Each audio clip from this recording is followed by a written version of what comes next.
Kakagulat World, official na. Bukas sa Bad Homburg Open Round of 32, muling haharap si Alexandra Ayala sa Belgian veteran na si Elise Mertens sa isa sa pinakaabangang unang round matches bago ang Wimbledon. Ayon sa tournament schedule na lumabas sa draw, nakatakdang magbanggaan sina Alex at Mertens sa women's singles opening round, isang laban na agad nagbigay ng excitement sa tennis fans sa buong mundo. At bakit napakalaking balita nito? Dahil hindi lang basta first round match ang naghihintay kay Alex. Ito ay pagkakataon para sa revenge, redemption, at panibagong patunay na ang kanyang historic grass court run ay hindi aksidente. Matatandaan na nagkaharap na sina Alex at Mertens ngayong season sa Madrid Open kung saan nanaig ang Belgian star. Pero simula noon, ibang Alex na ang nakita ng buong mundo. Mula sa kanyang championship run sa Birmingham hanggang sa kanyang giant-killing performances sa Berlin Open laban sa mga elite WTA stars, kabilang ang world number 2 Elena Rybakina, tuluyang nagbago ang tingin ng international tennis community sa Pinay sensation. Ngayon, papasok siya sa Bad Homburg na may pinakamataas na confidence level ng kanyang career. Samantala, si Elise Mertens ay isa sa pinakarespetadong veterano sa WTA Tour. Kilala siya sa kanyang consistency, matibay na depensa, at kakayahang mag-adjust sa anumang surface. Ngunit sa kasalukuyang forma ni Alex, maraming analysts at fans ang naniniwalang hindi na siya ang parehong player na tinalo ni Mertens ilang buwan na ang nakalipas. Kaya naman isang tanong ang bumabalot ngayon sa tennis world. Makakaganti ba si Alex at may pagpatuloy ang kanyang nakakagulat na pag-akyat bago sumabak sa Wimbledon? At sa dami ng mga laban sa Bad Homburg Open, isa sa pinakamainit na pinag-usapan ngayon ay ang pagtutuos ni na Alex at Elise Mertens. Sa unang tingin, maaring isipin ng ilan na isa lamang itong ordinaryong round of 32 match. Ngunit para sa mga sumusubaybay sa tennis nitong mga nakarang linggo, alam nilang napakalaki ng nakataya rito. Una sa lahat, ito ang unang laban ni Alex matapos ang kanyang breakout performance sa Berlin Open. At hindi basta breakout performance. Ito ang torneo kung saan tuluyang napansin ng buong mundo ang pangalan ng Pinay star. Sa Berlin, ipinakita ni Alex na kaya niya makipagsabayan sa pinakamahuhusay na manlalaro sa planeta. Hindi siya natakot sa malalaking pangalan. Hindi siya umurong sa pressure. At higit sa lahat, ipinakita niyang kaya niyang manalo laban sa mga dating Grand Slam champions at top-ranked players. Dahil dito, ang dating tingin ng tennis media na promising youngster ay napalitan ng legitimate threat. Ngayon, dadalhin niya ang momentum na yon sa Bad Homburg. Ngunit agad siyang sinalubong ng isang napakahirap na draw, si Elise Mertens. Para sa mga hindi gaanong pamilyar sa Belgian star, isa siya sa pinaka-consistent na player sa WTA Tour sa nakalipas na maraming taon. Maaring hindi siya palaging laman ng pinakamalalaking headlines, pero siya ang uri ng manlalarong ayaw makaharap ng kahit sino sa early rounds. Bakit? Dahil bihira siyang magkamali, mahusay siyang magdepensa, napakataas ng tennis IQ niya, at kaya niyang pahabay ng rallies hanggang mapuwersa ang kalaban na magkamali. Yan mismo ang naging susi ng talunin niya si Alex sa Madrid Open nitong season. Ngunit may malaking pagkakaiba ngayon.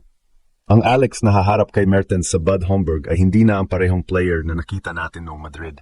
Mas mataas na ang kanyang ranking, mas malakas ang kanyang kumpiyansa, mas marami siyang high-level wins.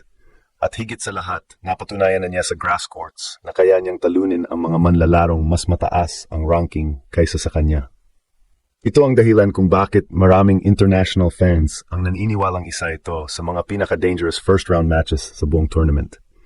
Sa papel, may experience advantage si Mertens. Ngunit pagdating sa momentum, confidence at kasalukuyang form, malinaw na nasa panig ni Alex ang hangin.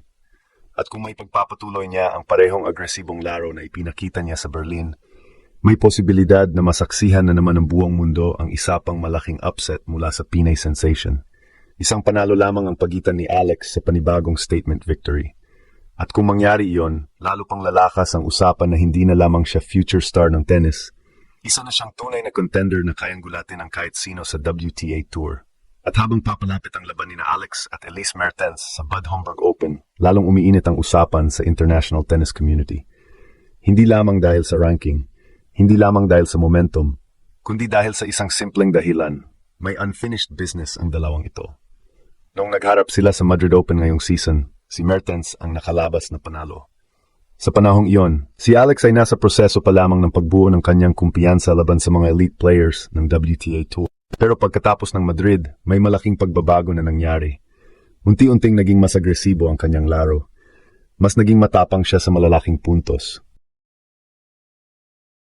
Mas naging epektibo ang kanyang serve at return game. At higit sa lahat, natutunan niyang maniwala na kaya niyang talunin ang kahit sinong nasa kabilang bahagi ng net.